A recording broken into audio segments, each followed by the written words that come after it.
The Majority Report with Sam Cedar. It is Thursday, December 29th, 2016. My name is Sam Cedar. This is the four-time award-winning Majority Report. We are broadcasting live to tape steps from the industrially ravaged Gowanus Canal in the heartland of America, downtown Brooklyn, USA.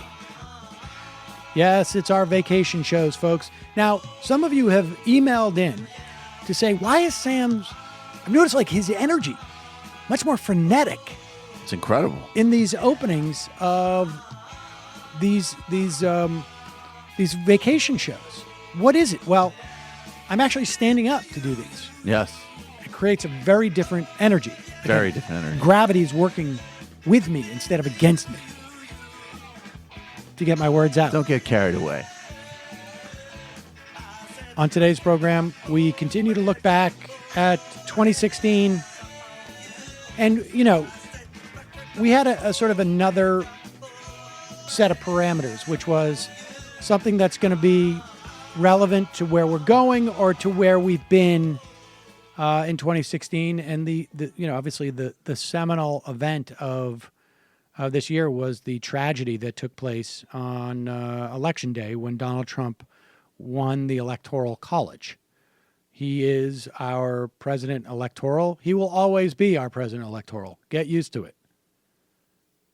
But in Congress, one of the dynamics that has been keeping Republicans in control of the House has been a program that they instituted in 2010 or running up to 2010. And there's been some controversy about this between academics and politicos as to is this just some type of natural sorting out that's happening in the country, or did the Republicans gerrymander in such a specific way that they have created almost a lock on the House? And David Daley has his opinion, and he wrote a book on it called Ratf.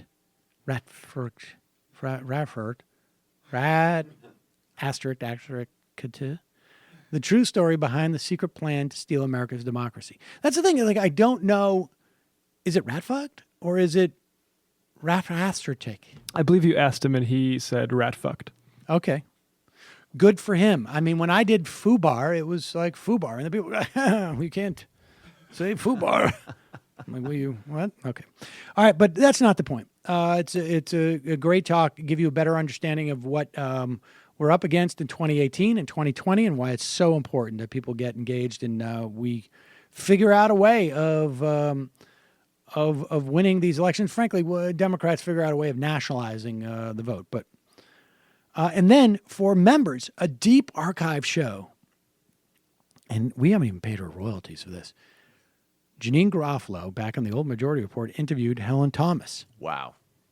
Two legends. I'm pretty sure you're in that interview too. Oh, well, it says Janine only. Oh, that's the next one. Sorry. You son of a... You pop up and you're like, hi, Helen, I have questions too. Yes. Can I get in there? She just doesn't want to listen to me. And Helen Thomas is like, no. Well, so then Janine and I interviewed Helen. That's how long ago this was. And she was a famous AP reporter. If you don't know who she is, Google her. And she was really in opposition to the Bush administration. And this follows, we want to give a little sense of what we got to expect coming into the Trump administration, or what is it going to be a rare sight to see someone from the press challenge this guy. Jesus. But enjoy, folks. We have another one for you tomorrow. And don't forget, there will also, at one point in the show, Matt will have dropped in some comedy bit, tiny one. Be, maybe funny, maybe just, I don't know, sad. All right. We'll see you tomorrow.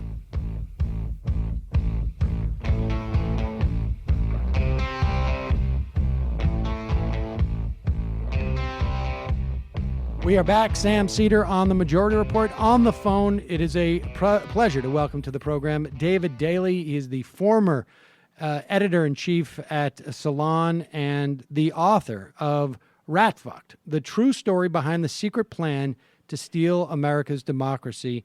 Welcome to the program, Dave. Real pleasure to be here, Sam. Thank you for having me. So, as I was saying to you before we started this, this dynamic of the redistricting in 2010 by the Republican Party is something that I have referenced and have explained sort of very in very broad strokes the nature of the concept, but I haven't seen anything that is even remotely close to the level of detail and just the granular study of this, which is really important because there has been, it seems to me, and you tell me if you've experienced this, a pushback on this thesis to a certain extent.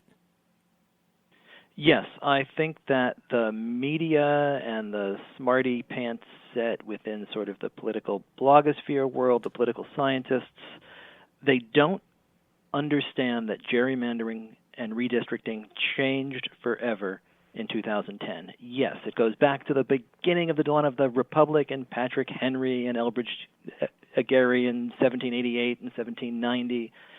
But the kind of gerrymandering that happened between 1790 and 2000 is one era, and what the Republicans did in 2010 is completely different, and it needs to be understood as a rat fucking. It needs to be understood in a completely different way to get our hands around what happened. All right. Well, let's just look at the results for a moment. Let's look at that pregnant rat, as it were. We have a situation now where Donald Trump, the Republican nominee, and we don't know, but I think if you look at the odds makers, has a increasingly decreasing chance of becoming president. And I have been saying for a while that for several cycles that the Republicans were going to have trouble with this. Yet they dominate on the state level. I mean, give us just set the table for us in terms of like what they did in 2010 has produced at this point, and it goes beyond electoral results too. It does. When you draw the lines, you make the rules, and really you have to go back to election night in 2008 when Barack Obama is elected president. Democrats take a super majority in the United States Senate, retain the House. People are talking about a coalition of the ascendant, that the Democrats are demographically unbeatable for a generation. If you go back and watch live TV from that night, you've got Rich Lowry, you've got Laura Ingraham, you've got all of these Republicans wringing their hands about the future of the party. They don't think that there is one. What Republican strategists realized in the days after this was that 2008 would not matter if they could win big in 2010, which is a census year and it's a redistricting year, that the Constitution mandates that every 10 years we redraw every line in the country, and that happens after the census in years ending in zero. So if you can win big in a 0 year, it reverberates throughout the course of the next decade. And Karl Rove lays the plan out in the Wall Street Journal in March of 2010. This is not hidden. This is not a secret. Rove explains how there were 18 state legislative chambers, which only 4 or fewer seats separated the two parties, and that they were key redistricting states. Democrats had 11 of those 18, including important houses in Ohio, Wisconsin, Pennsylvania, Michigan. The Republicans, Michigan, North Carolina. What the Republicans did was they focused on about 107 seats in 16 states. And they knew that by winning those 107 state legislative seats, they could control the drawing of district lines for 190 U.S. congressional seats. And that's exactly what they did. And you can do that for a song, because throwing a lot of money to influence state legislative races is cheap. It's the biggest bargain in politics. This only cost the Republicans $30 million. It would have cost them $110 million simply to continue contesting these seats over the course of the next decade. Instead, they redistricted them. They drew almost impossible to defeat lines, and they took these seats off the table for the next decade. All right, so let's talk about. There's two I guess sides to this coin in terms of how they did this, in terms of the concept, the cracking and packing. Describe what those two are. Well, essentially, packing is when you try to stick as many Democratic votes as you can into one district. Cracking, on the other hand, is trying to divide the Democratic vote amongst as many districts as you can in a way that it is completely ineffectual. And then this is all done. I mean, obviously, people are not moving. It is all done by simply moving the lines of any given district. Yes, the political smarty pants set would like you to think that this is all the big sort, that we have sorted ourselves into these districts. If you simply look at the maps, and if you look at the math, you can see that that's not the case. The best example is Pennsylvania. In 2008, Barack Obama wins Pennsylvania. Democratic House candidates in Pennsylvania win about 100,000 more votes than Republican candidates. The exact same scenario plays out in 2012. Obama wins, and House Republican candidates get about 100,000 more votes. Except in 2008, that's enough to elect 12 Democrats to Congress. In 2012, that same margin elects 5. What happened in between there? It's not that people moved. Right. It's that the lines changed in 2010 and 2011. And Pennsylvania, I mean, is the most dramatic swing, isn't it? I think of all the states. I think Pennsylvania is especially dramatic because it is essentially a blue state, and Pennsylvania has 18 members of Congress. 13 of them are Republicans, and 12 of those 13 districts are drawn in such a way that they are more Republican than the rest of America. This is all about how you draw the lines. When you draw the lines, you make the rules. I just want to reiterate this so that people can really understand it. So it's a 13-5 delegation in Pennsylvania, even though the Democrats, right? The Democrats won 100,000? The Democrats get more votes. The Republicans take 70% of the seats because they have so effectively packed the Democratic vote into a handful of districts around Philadelphia and Pittsburgh. So the Democrats win those seats with 75-80% of the vote. Republicans take all the rest of the seats. And they win anywhere from like 5 to 10% of the vote, exactly. And so they disperse their winnings out across the spectrum of these other districts. And they try to take as many as they can without risking them all. You don't want to spread it too thin, right? But you can see this in some states. In North Carolina, that they once saved an email plan of, in North Carolina, they once saved a computer map of the state under the name "Just Dreamin' a Little Bit Too Much," and that was one in which they were trying to take 1 or 2 extra seats that they knew they probably shouldn't take. The same thing in Ohio, which is a 50-50 state. I mean, Ohio is the ultimate bellwether. It keeps us up, right, until midnight, waiting for Tim Russert to tell us who was president back in 2004. It's a 50-50 state in just about every way. Its congressional delegation of 16, 12 for Republicans.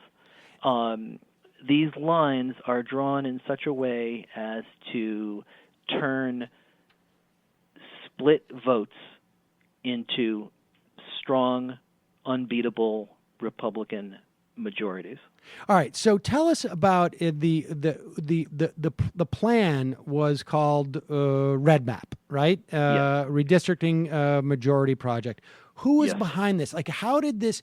I mean, it's amazing to me that, I mean, I had always assumed, like, okay, this was a plan that they had been working on from like 2004, and they were getting ready to execute it by and it comes up in a matter of months. They're able to basically generate this plan and begin to execute. It is run by a group called the Republican State Leadership Committee. Its executive director is a brilliant strategist named Chris Jankowski. The group is run by Ed Gillespie. And Jankowski hits on this reading a New York Times story that mentions the census and redistricting. And he says, wait a second, this is what we can do. He's a state government guy.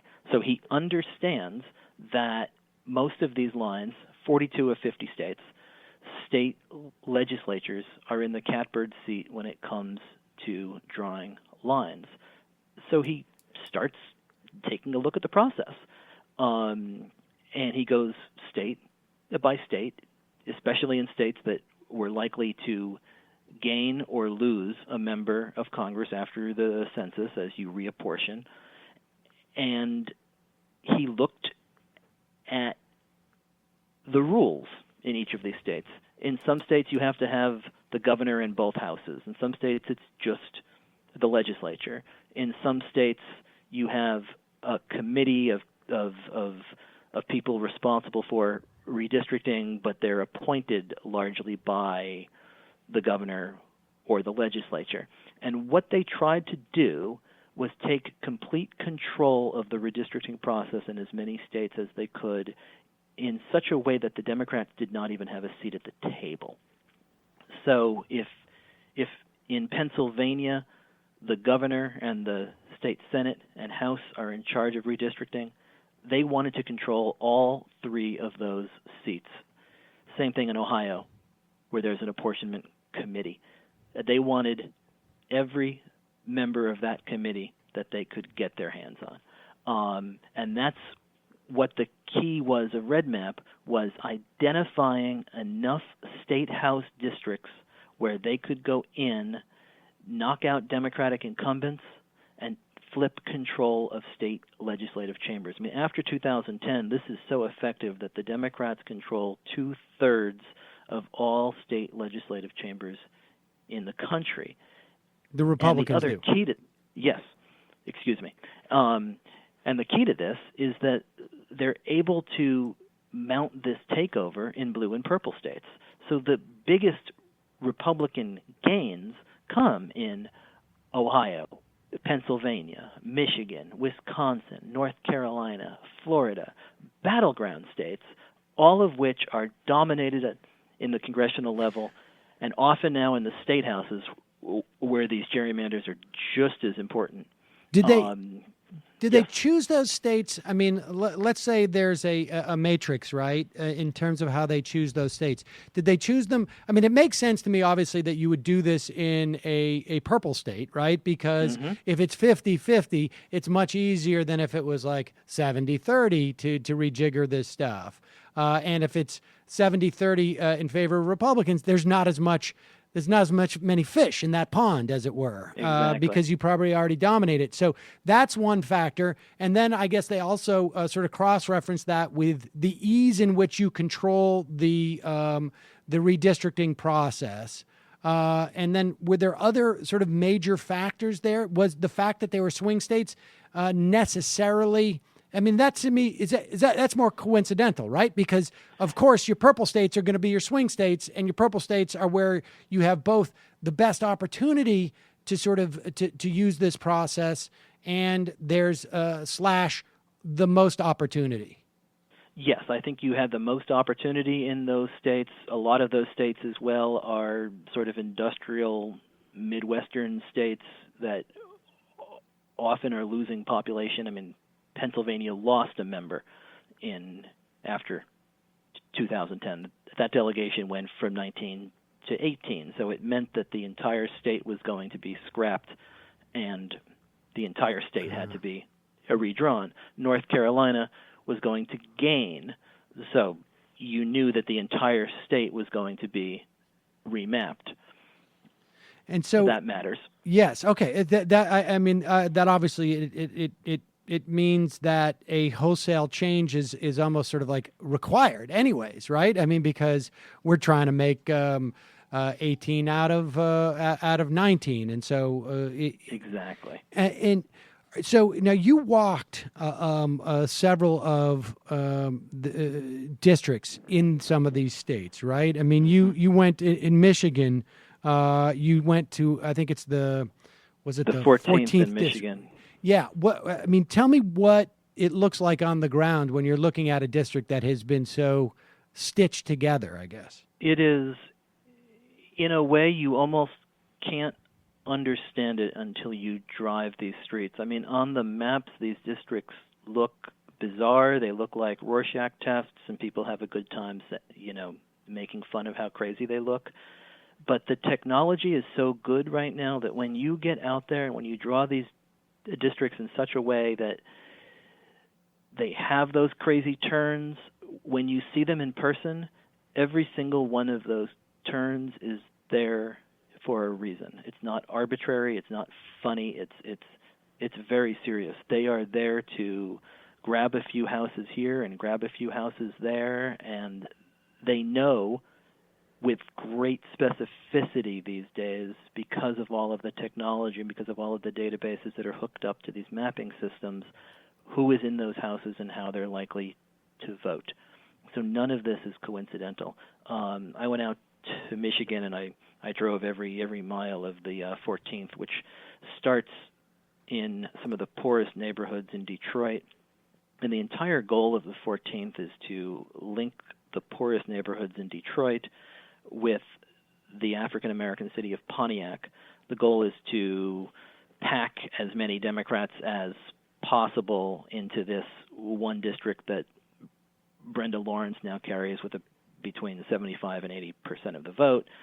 It makes all of these other districts that kind of candy swirl in a really kind of Willy Wonka psychedelic lollipop kind of way off of the 14th out. It makes them all much more Republican.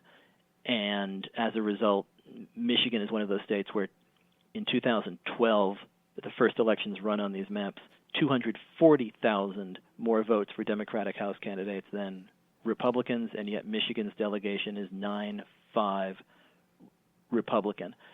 And when you drive this and when you go turn by turn, you can see the neighborhoods change. You can see the houses change, sometimes one side of the street to another. You can take two turns and there's one school is perfectly manicured and there is a radar gun outside telling you how fast you're driving, and another school 2 or 3 blocks away looks completely run down.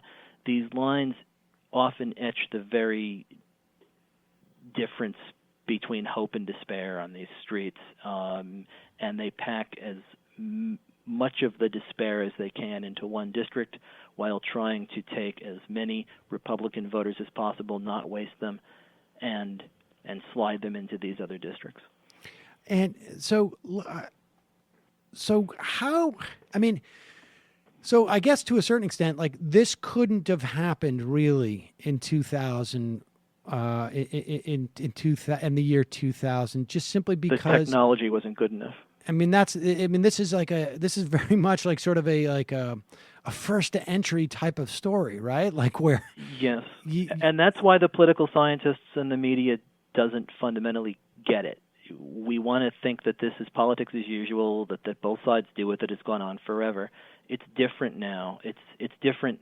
Because there's never been a time where you could be exactly that granular about which houses literally are going to get you the votes. Because it used to be old-time polls would say like, oh, okay, I want this neighborhood more or less because I know I generally do well in that neighborhood. But they can do it down to the vote with such precision that they can actually say, okay, this district we're creating, this is going to be an R2 district now, where it used to be, even, or an R3 district now. This is, I'm talking for folks at home, the partisan index. Where and so they now basically make out of 6 districts that may be, even districts, just for the sake of argument, they now have the ability to make 4 of those R3s and 2 of those D20s, essentially. And you can be so sure that an R2 will always be an R2 because you know exactly who those voters are, you know who turns out, and you know the history of these votes, and you can get all of the election information. You can upload it into the Maptitude program that draws these maps, and you can draw the lines and see how they change when you move one street one way. You can draw districts that look competitive that are not competitive because you know how the districts are going to perform. Right. And we should say that, I mean, to a certain extent, it was just the luck of having lost so badly in 2008 that forced Republican strategists to think in this way, right? I mean, it seems to me conceivable that if the Democrats had lost in 2008 and they had this technology, that strategy may have occurred to somebody. I'm not sure that the Democrats could have gotten it together to do it. But to the extent that this strategy was out there, where Karl Rove is writing about it in the Wall Street Journal, was there any type of Democratic response? Because I got to say, the first thing that occurs to me is you had Howard Dean, who had a 50-state strategy, which at the very least would be geared up to perhaps respond defensively, but he is booted in 2008 for Tim Kaine. Right. And my experience in show business is if you've got a show in development and the president of the network leaves, you are tainted. Even if you're still there, that idea is just like toxic, and the new person wants to bring in their own ideas. Yes, I mean, Tim Kaine in 2010 oversees a catastrophic strategic failure on behalf of the Democratic Party. I mean, I don't know if nobody was reading the Wall Street Journal that day or what, but I mean, Karl Rove announces this plan in flashing neon lights. This is what we're going to do. If you control redistricting, you control America. He rattles off the towns in which they're going to go to. I mean, it's Howard Dean-esque in a way. We're going to win Portsmouth, Ohio, and West Lafayette, Indiana, Yahoo!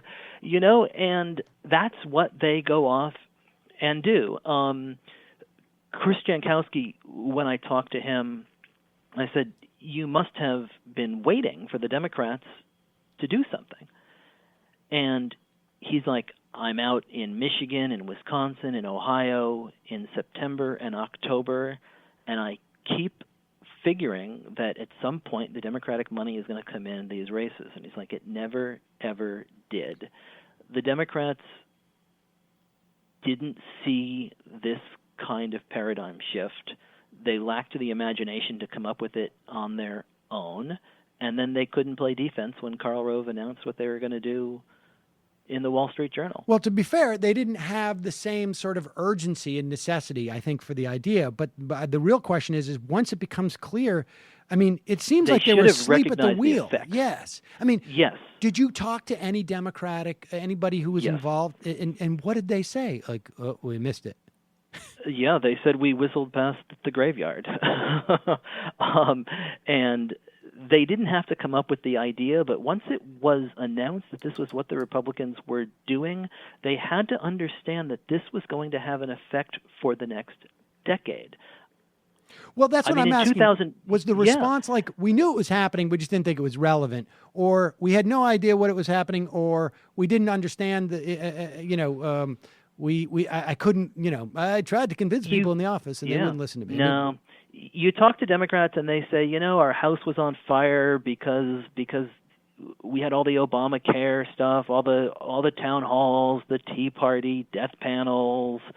But this didn't require a 50-state strategy necessarily. It required knowing what those 110 seats that the Republican strategists were focused on and being sure that the candidates in those districts had the money to play defense. It didn't require great vision. It required reading an op-ed in the Wall Street Journal and understanding that the consequences of this would effectively doom Obama's presidency. I mean, the House becomes the key obstacle for everything the president wants to do. And it will continue to be an obstacle for everything Hillary Clinton wants to do, because this is not going to change this year, no matter how big a landslide Hillary wins. She's probably going to be looking at the same 234-201 House that Barack Obama was looking at after 2012. And we should say it's not just a federal story. I mean, you've got states where right-to-work laws have come in Yes. places like Wisconsin. You've got anti-abortion laws. The transgender bathroom law in North Carolina. I mean the emergency manager law in Michigan. Flint. Yeah. All of these are passed by gerrymandered legislatures in states where Republicans are in the minority. So in terms of this sort of, on a national level, the not paying attention to it in 2010, at what point does the Democratic Party realize, like, oh, gosh, we really messed up big time. We're in trouble here. And what is the response at that point? Because, like, as you're describing Michigan, and you're describing that that district, one district that has, the Democratic Congresswoman wins by whatever it is, 50% or 60% percentage points. I got to think that, like, she's not in a huge hurry to change things up a little bit. I think that's exactly right. I think that when you are a congressman or woman with a safe seat, you enjoy that safe seat, and that's part of the problem, that the Democrats just in general lacked that kind of urgency. I think it became very clear in the redistricting process of 2011 that the Republicans were handling this in a different way than this has been done before. Map making used to be a fairly public process, and it would be a somewhat bipartisan process. It was honor amongst thieves. They were sort of looking out for their incumbents, and they were drawing their lines. In 2011 in Ohio, Republicans rent a suite at the Doubletree. They dub it the bunker, and they barricade themselves in there for months and won't let anybody in. It won't even mention the name Doubletree in their emails. It has to be, we're at the bunker, or we're at the undisclosed location. In Wisconsin, it's the same kind of thing. They move redistricting from the Capitol into a law firm across the street. They require Republican incumbents even who want to get a look at their new district to sign a non-disclosure agreement. In North Carolina, they bring in this guy Tom Hofeller, who is the master map maker, who has these rules. He's like, you do not leave your computer up if Right. you walk away from it. You do not fire the staff until We're done with all this of project. the maps have been completely approved. You don't send out any emails. You don't tell anybody what you are doing. And in Florida, it's the same thing. I mean, in Florida, voters passed a constitutional amendment mandating a fair district amendment, and Republicans found a way around that by setting up a fancy shadow redistricting process in which they created unbelievably detailed, perfect algorithmic maps, and they filtered them into the legislative process through phony email addresses of former Republican interns Jeez. and wives of county chairmen. It's a completely different process than you've ever seen before. So, okay, we are now at 2016. This is before 2020. This is going to be, we got one more bite, I guess, at the apple, right? Is 2020. Yes. I mean, theoretically, 2018, but it has to be done by 2020 because Exactly. these state houses and these off-year elections and governor mansions. So what have they come up with at this point, the Democrats? I mean, the Democrats have a plan called Advantage 2020 that is sort of their version of Redmap. They're trying to raise $75 million to mount a campaign like the Republicans did and try and be prepared and be in a good shape for redistricting after that. I mean, the Republicans coming up with their own super advantage 2020, where we raise 120 million? Funny you ask. It's exactly that, except worse. A couple days after the Democrats made their announcement, Republicans said, "Oh yeah, so we're going to run a Redmap too, by the way, and we've got $125 million set aside for it." So the Democrats are going to have less money. They're not going to have the element of surprise that the Republicans hit them with in 2010, and they've got the hardest task of all, which is they still have to win on these tilted maps. So it is really, really uphill, and they have to win on these tilted maps state by state. They have to take back chambers. They have to earn themselves back seats at the table that the Republicans took away from them in 2010. It's very, very hard to do. And just to be clear to people should understand that these districts are they're congressional districts, but they're also function as state Senate districts and state House districts. Exactly. And so, all right. So there's one other element that happens in 2013, and that is the Voting Rights Act is, at least in some ways, hobbled by the Supreme Court. Does that in any way implicate any of this stuff? Because it seems to me, and then I want to get into the efficiency gap, which is this sort of right now, at least from a legal perspective, the Democrats. It seems to me to be, I wouldn't call it a Hail Mary pass, but it seems to be their go-to legal principle. But was this in any way implicated by what happened with the Voting Rights Act? I mean, could theoretically, in some of these counties, if they fell within the pre-clearance, could this have been problematic in some way, or is it completely untethered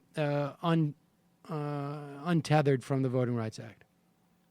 A lot of this is related, and a lot of it is untethered. And I think the Voting Rights Act has a complicated history when it comes to redistricting. I mean, in a lot of these states in the 1990s, Republicans came up with another plan. I mean, Lee Atwater in 1989, after putting George H.W. Bush in the White House, he becomes chair of the RNC, and he takes a look at the South, and he brings his new RNC counsel, Ben Ginsberg, in, and he says, "Ben, you're going to do something about redistricting."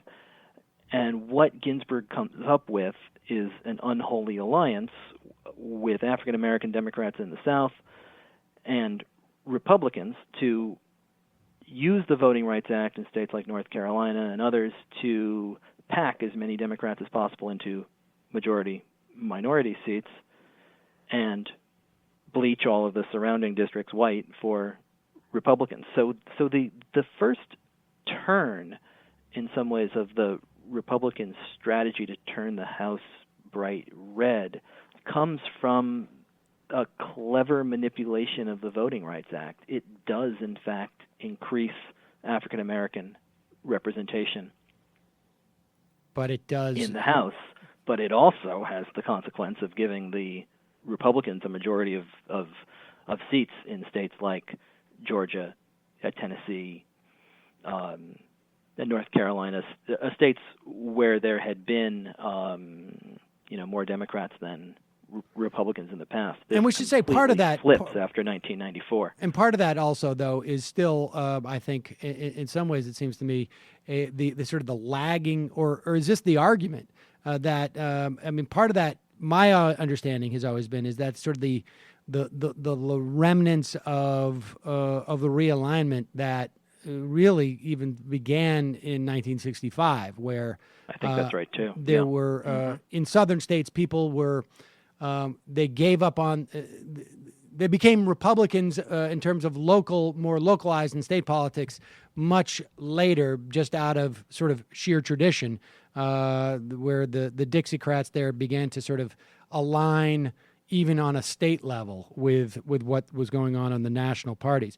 So let's talk about the efficiency gap, because of there seems to be really, I mean, there's three ways that this is going to change. One is the Democrats are going to outwit the Republicans and outraise the Republicans and run and take back these districts, which is a steep hill, to say the least. The other is potential referendums to create independent, legitimately independent commissions that would do redistricting come 2020, which seems to me to be one of the better options, right? Absolutely. These referendums are very popular in red states, blue states, purple states. Absolutely. I mean, because it seems to me if I'm a billionaire and somebody comes to me and I have Democratic leanings, and so it says like, I want $10 million to run specific races in Pennsylvania, or I can spend that $10 million on a referendum that will make it independent. I would think the referendum is going to give me a better shot, right? Because it would give you a better bang for your buck, and it would have a more lasting impact. But shouldn't that referendum have happened this cycle? It really should have. And now that said, it's really hard to do in some states. Not every state allows referendums. North Carolina, for example, this year people were trying to do that, and the gerrymandered state legislature actually passes a law saying you can't have a referendum on gerrymandering. So the politicians who draw these lines do not want to give up this power. And in a lot of ways, the fierceness with which they cling to this power ought to be a signal to us of exactly how important it is. Right, of course. And all right, so let's talk about the other way, which is through the courts. What's the efficiency gap? The efficiency gap essentially is the difference between wasted votes, that is, votes that have been cracked or packed in such a way that they do not have a fair representation in the final results, divided by the total votes. So essentially, the efficiency gap tries to measure the undeserved share of seats that a party wins, the proportion of seats that a party would not have received if the lines weren't drawn in such a way as to go out and waste them. This is central to a case. Let me just explicate this for people. So in that scenario that we talked about, where you had the 6 districts and they were all 50-50, and now you've got 4 districts that Republicans win by 10%, and 2 districts where Democrats win by 40 or 50% each. The difference, the delta between the 10% and the 40 or 50%, you take that, and then you divide it by the total number of votes that all those 6 districts represent. And that gives you a number, which is a metric. And it's not arbitrary. I mean, we can see how it's developed, but it's a metric as to weigh the disparity between what's happening in the Republican winning district and the Democratic winning district. That is a much better way of explaining it than the convoluted way in which I just did. Yes, thank you. So that is important, that people have figured out how to calculate that number, because why? Well, because the Supreme Court has never weighed in and said that a partisan gerrymander is a bad thing.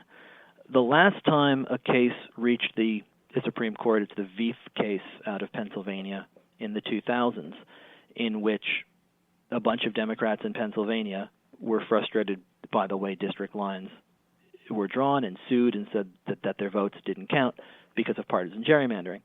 The court, in a 5-4 decision, said no to them.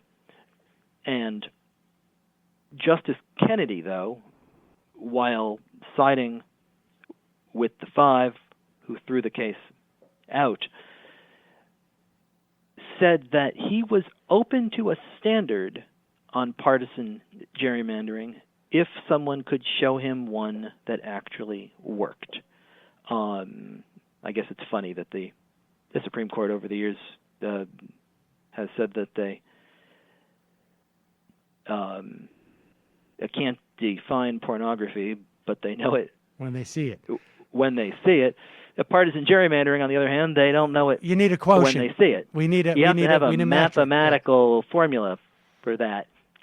So that set a bunch of political scientists and stats nerds and law professors off to try to find the formula that would be aimed straight at Justice Kennedy, trying to give him a justiciable standard to show objectively when partisan gerrymandering was at work. And that's what the efficiency gap is trying to do. And if this case can reach the Supreme Court, there is the possibility that the court could institute a standard that would stop all of this gamesmanship. Where is that case now, as it's working its way through the legal bloodstream?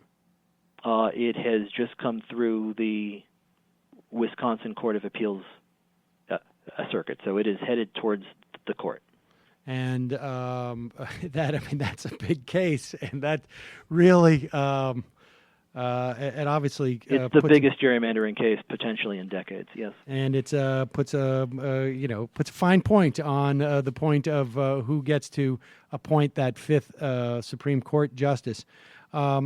David Daley, thank you so much for coming on. This is, I know that people are going to listen to this a couple of times, because this is, I think, one of the, this is such an important and primary issue to where the country goes from here, and it is also it tells the story of why the Republican Party, on one hand, controls so much of our state governments and our House of Representatives, but on the other hand, when it comes to statewide elections or national elections like the presidency, they cannot. And you know, I mean, we could go on and talk about how this increases polarization, because, you know, you got a lot of people who are talking only to their Republican voters in their district because they're locked into these gerrymandering, and so absolutely correct. Go down a wormhole that when they have to talk to the rest of the country, and we are seeing it right now, folks. When Donald Trump, you got journalists who say, like, when Donald Trump ran into these mistakes in the Republican primary, it worked fine. He always recovered immediately, and then it added 2 points to his polls.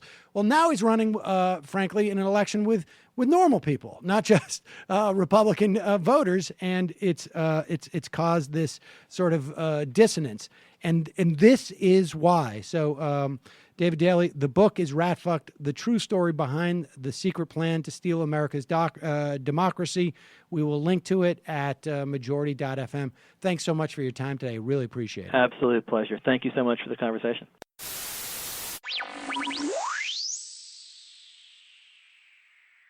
Ladies and gentlemen, this is, when I see stuff like this, it makes me proud to be an American. Florida Governor Rick Scott. You remember, he's the guy who pled the fifth, I don't know how many times, when his company was fined,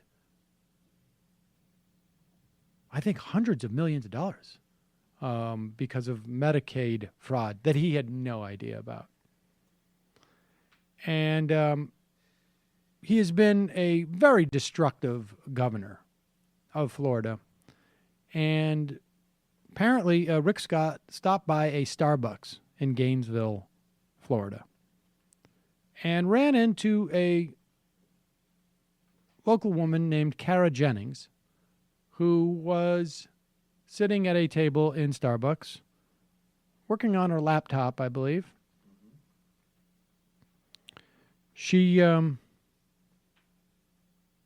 saw Rick Scott come into the Starbucks. And listen, I don't obviously advocate any type of violent reaction towards people. But I certainly do advocate this type of behavior. I think this is actually really important. I think when a guy like Rick Scott goes to a coffee shop and attempts to walk amongst normal people, he should be called out. So I want to applaud this woman, Cara Jennings. Listen to this. It doesn't work. In fact, you cut Medicaid, so I couldn't get Obamacare. You're an asshole. You don't care about working people. I'm not talking to you. You don't care about working people. You should be ashamed to show your face around here. A million jobs? Great. Who here has a great job? Or is looking forward to finishing school? You really feel like you have a job coming up? You stripped women of access to public health care. Shame on you, Rick Scott. We depend on those services. Rich people like you don't know what to do. When poor people like us need health services, you cut them. Shame on you, Rick Scott. You're an embarrassment to our state. Sweet. That sweet came from the guy who obviously picked up his phone and shot that video. So I want to give her a round of applause.